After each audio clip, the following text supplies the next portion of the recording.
Belok. Mas Samet, sudah dibilang kan. Tunggu Mas Samet. Nah. Oke, selamat malam semuanya para sahabat netizen. Malam ini saya Ahmed di sini diundang Bahilo dengan sengaja karena Bahilo ingin menunjukkan benda pusaka miliknya yang katanya sakti. Jadi saya penasaran nih mau melihatnya. Benar seperti itu Bahilo? Ya, sebenarnya begini. Oke. Saya tidak ingin menunjukkan kepada siapapun. Namun karena Mas Ahmed ini adalah sahabat dekat saya, dia ingin tahu kehebatan ataupun keampuhan sosok pedang sakti saya ini yang sudah banyak berpetualang untuk membasmi kejahatan. Nah, inilah satu-satunya pedang dari kerajaan Kaisar. Jangan dibuka. Ya, kamu jangan sembarangan. Ini kalau mau lihat boleh. Jangan dibuka. Jangan terlalu suka-suka Mas Ahmed. Ini benda ya ini bisa dibilang mustika ya berarti ya Mbah. Ya, barang ini seperti mengandung kodam gitu Mas Ahmed. Bahilo boleh didudukkan gini Bahilo? Nah, ya. Gitu ya. Mas Ahmed tolong kalau dibilang sama Bahilo jangan dipegang. Ya, kalau mau lihat-lihat boleh.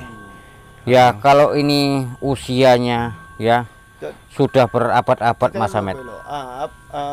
Bahilo bilang tadi banyak udah membasmi kejahatan-kejahatan. Ya, ini di zaman eranya ya. Membasmi para kerajaan-kerajaan di antek-antek yang dari keraton-keraton itu ya.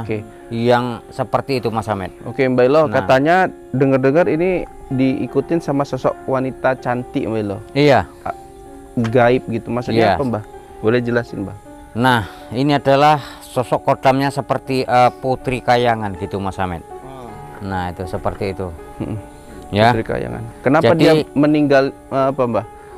Menempati atau menunggu pedang Mbah ini? Ya, mereka ini sosok pedang ini ya. Ketika kita cabut, ini seperti mengayun sendiri ya. Seperti bergerak sendiri. Nanti pedang biasa ini. Lah, kalau ini tunggu Mas Ahmed, saya belum selesai cerita Mas Ahmed. Mas Ahmed, Mas Ahmed ya, sekarang gini Mas Ahmed mau tahu cerita sejarahnya. Mas Ahmed mau ngapain? Mau ngetes aja nih, betul? Iya, kalau ngetes tunggu. Mas Ahmed kan ingin tahu.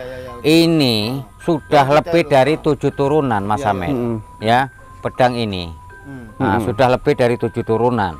Nah, namun keampuhannya ya, kita apabila ini kita cabut pedang ini, maka dia bisa memainkan sendiri, kita hanya memegang saja gitu. Dia bisa menyerang lawan seperti itu Mas Ahmed. Nah itu Mas Ahmed kalau mau lihat boleh pegang, tapi jangan coba-coba Mas Ahmed buka. Nanti efeknya kan Mas Ahmed sudah dibilang kan. Tunggu Mas Ahmed. Nah, kan sudah saya bilang Mas Ahmed, ini kodamnya sangat luar biasa Mas Ahmed. Mas Ahmed tuh nah ini makanya saya bilang ini Mas Ahmed belum tercabut aja seperti itu Mas Ahmed. Nah kan sudah saya bilang. Sekarang gini Bahilo, bisa jelasin nggak kenapa Mas Ahmed tadi begitu dipegang getar gitu kayak panas gitu kata Mas Ahmed? Iya begini, mereka ini ya sosok kodam ini kalau kita memegang ataupun tidak menguasai dengan seperti ajian-ajian ataupun mantra-mantra tersebut, maka kita dibuatnya tidak bisa konsentrasi seperti itu Mas Ahmed. Berarti selama ini Bahilo kena seperti budak-budak orang yang menjual-jual pusaka sama kita palsu, makanya saya bisa megang yang enak aja gitu. Nah itu kan tidak ada kodamnya. Nah ini kan dia seperti ada kodamnya gitu Mas Ahmed. Benda yang ada iya. Bahkan kalau ini memang kalau dilihat dari fisik memang tua sekali Mbak. Sangat tua sekali. Kenapa tua tapi kembali lagi tadi ada cuman gadis Bahilo. Selain gadis itu yang Bahilo rasakan apa Mbak? Ini yang jelasnya sebenarnya banyak. Cuman yang terkuat itu tadi sosok putri seperti dari Kayangan gitu Mas Ahmed. Oke. Sekarang gini Bahilo, sekarang saya mau meminta Bahilo tuh jelasin ritual apa sih yang Bahilo sering lakukan ke benda mustika Bahilo ini. Nah karena kita sendiri udah jarang nih nengok Bahilo bawa mustikanya ini. Ya. Pedang sakti ini. Kalau biasanya setiap malam Jumat gitu saya mandikan kembang seperti itu ya, dan saya kasih minyak duyung gitu seperti itu. Minyak duyung. Minyak duyung nih, Belo. Iya. Bukan kembang aja bisa. Oke. Itulah Oke, yang kita malah lupa nih asal mula Mbak Ilo dapatnya ini gimana kok bisa Mbak Ilo dapat benda seperti ini? ya ini ceritanya turun temurun begitu. Turun temurun Mbak Ilo? Iya, turun temurun dari eyang kakek saya begitu, diwariskan. Nah, kemudian meninggallah eyang tersebut tadi, kemudian diserahkan kepada saya hingga saat ini gitu. Berarti ini Mbak Ilo, bos penjaga itu belum tahu Mbak Ilo punya benda seperti ini? Ya, belum, karena ini sangat luar biasa sekali keampuhannya begitu. Ya kalau musuh Mas Samet ya, kalau kita bilang gini ratusan musuh gitu ya, ini kalau udah keluar katanya sebentar aja habis itu Mas Samet. Oke, katanya Mbak Ilo juga katanya mau ngetesin kemampuan pedang ini sama pesulap merah. Iya. Betul nggak itu Mbak Ilo?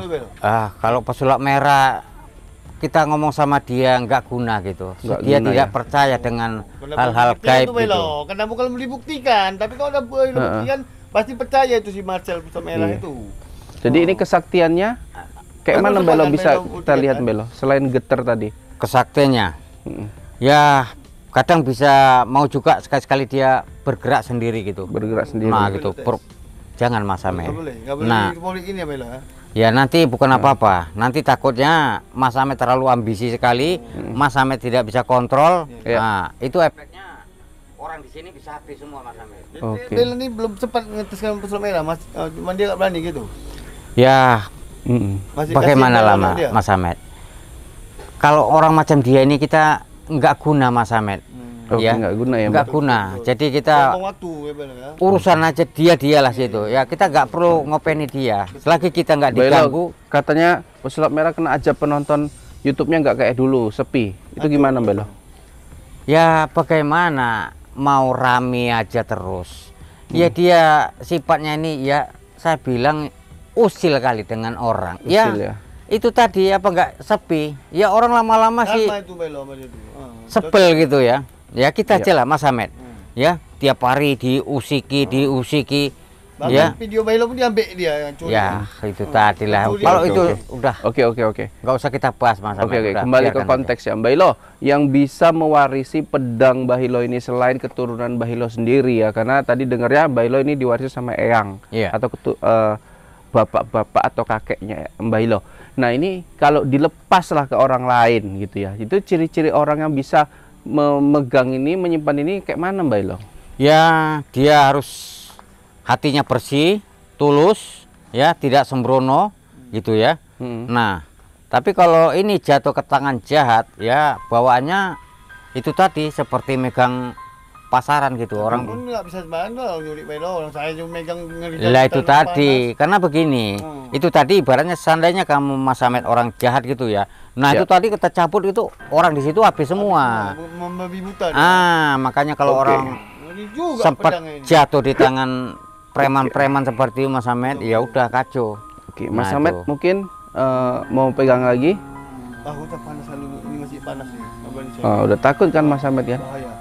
Bahaya nih pedang ini, bukan pedang sembarangan nih.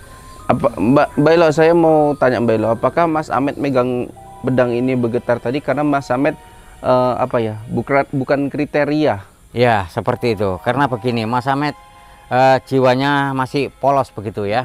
Polos begitu ya. Jadi dia belum bisa mengontrol energi yang ada di pedang ini tersebut. Oke lah kalau begitu ya Mas Samet.